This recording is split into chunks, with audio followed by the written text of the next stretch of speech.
the snow. Let it snow. Oh. Oh.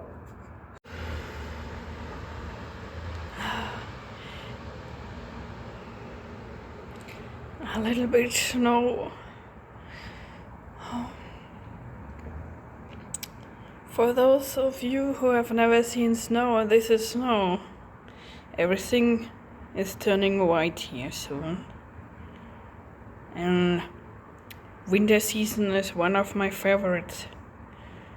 Winter symbolizes Shabbat, symbolizes rest, symbolizes peace, love, freedom, calmness, enjoyment,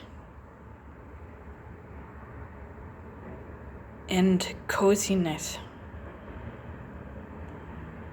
Snow is, in my opinion, the most beautiful thing in the entire universe. The Bible says, "Let us reason together.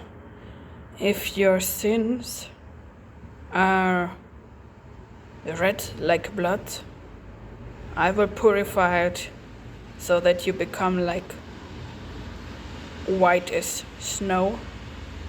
Isaiah 1:18. Snow symbolizes purification, holiness, purity, free from sin.